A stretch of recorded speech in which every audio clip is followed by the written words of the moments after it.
ಎಲ್ಲ ನೀನೆ ತಾಯೇ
ಮಾತು ಕಲಿತಾಕವರು ಜೀವ ನೀರು ಅಂದರು ನೀಡುವೆನ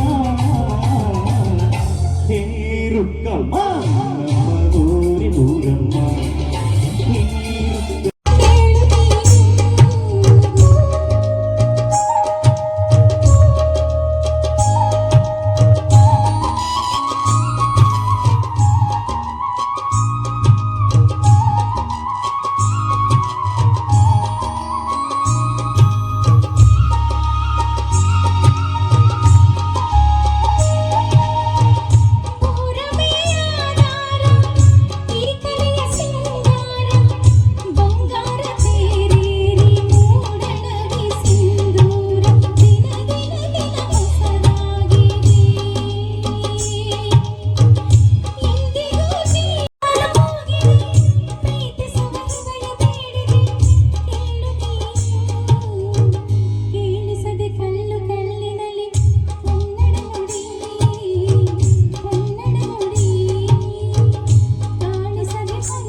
ಬೇಕಾದ್ರೆ ಬಹಳ ಹೊರಕಿರುತ್ತೆ.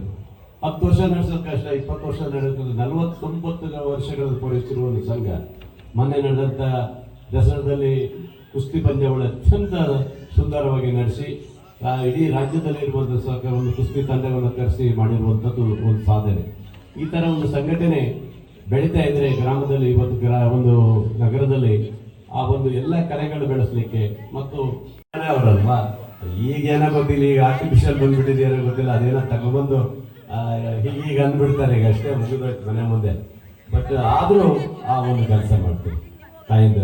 ನಾನು ಮುಂದಿನ ಸರಿ ಯೋಚನೆ ಮಾಡ್ತಾ ಇದ್ದೀನಿ, ನಮ್ಮ ಎಲ್ಲ ಅಕ್ಕ ತಂಗಿದ್ದೀರಿ ನಮ್ಮ ಈ ಒಂದು ವಾರ್ಡಿನ, ನಾನು ಸಹ ನಿಮ್ಮ ವಾರ್ಡ್ನವನೇ, ನಿಮ್ಮೂರ ಈ ವಾರ್ಡಲ್ಲೇ ಇರೋದ್ರಿಂದ ನಾನು ನಿಮ್ಮ ವಾರ್ಡ್ನ ತಿಳ್ಕೊಂಡು ನಿಮ್ಮ ವಾರ್ಡಿನ ಬೆಳೆಸೋದ್ರ ಜೊತೆಗೆ ನಮ್ಮ ಸಂಪ್ರದಾಯವನ್ನ ಉಳಿಸುವಂತಹ ಕಾರ್ಯವನ್ನು ನಮ್ಮ ಗಾಂಧಿನಗರ ಯುವಜನ ಸಂಘ ಮಾಡ್ತಾ ಇದೆ ಅಂತ ಹೇಳಿ ಈ ಸಂದರ್ಭದಲ್ಲಿ ಹೆಮ್ಮೆಯಿಂದ ಹೇಳಕ್ ಬಯಸ್ತೇನೆ. ಯಾಕಂತ ಹೇಳಿದ್ರೆ ನಮ್ಮ ಸಂಪ್ರದಾಯವನ್ನ ಉಳಿಸುವಂತಹ ಒಂದು ಕಾರ್ಯಕ್ರಮವನ್ನ ನಾವು ಮಹಿಳೆಯರಿಗಾಗಿ ಈ ಭಾಗದಲ್ಲಿ ಮಾಡ್ತಾ ಬರ್ತಾ ಇದ್ದೇವೆ. ಅದಕ್ಕೆ ನಿಮ್ಮ ಸಹಕಾರ ಅಂತ ಹೇಳಿರುವಂತೆ ಅನೇಕ ಕ್ರೀಡಾ ಚಟುವಟಿಕೆಗಳನ್ನ 50ನೇ ವರ್ಷಕ್ಕೆ ಮಾಡೋಣ ಅಂತ ಹೇಳಿ ಭರವಸೆಯನ್ನ ಕೊಟ್ಟಿದ್ದಾರೆ. ಆ ಭರವಸೆ ಯಶಸ್ವಿಯಾಗಿ ಬಹಳ ಅದ್ದೂರಿಯಾಗಿ ನಾವು ಕಾರ್ಯಕ್ರಮವನ್ನ ಮಾಡ್ತೇವೆ ಅಂತ ಹೇಳಿ ಎಲ್ಲರ ಸಮ್ಮುಖದಲ್ಲಿ ವಿರೋಧ ಪಕ್ಷದ ನಾಯಕರಾಗಿರ್ತಕ್ಕಂಥ ಮಂಡನೆ ಗಣಪತಣ್ಣ ಅವರಿಗೂ ಕೂಡ ಹಾರವನ್ನು ಹಾಕುವುದರ ಮೂಲಕ ನಮ್ಮ ವಿಧಿನೇಶ್ ಅವರು ಹಾರವನ್ನು ಹಾಕುವ ಮೂಲಕ ವಂದನೆಯನ್ನು ಕೋರಬೇಕು. ಹಾಗೆ ನಮ್ಮ ಶಿವಕುಮಾರ್ ಅವರು ನಮ್ಮ ಸಂಘದ ಹಿರಿಯ ಸದಸ್ಯರು ಹೌದು ಹಾಗೂ ಆಶ್ರಯ ಕಮಿಟಿಯ ಸದಸ್ಯರು ಹೌದು.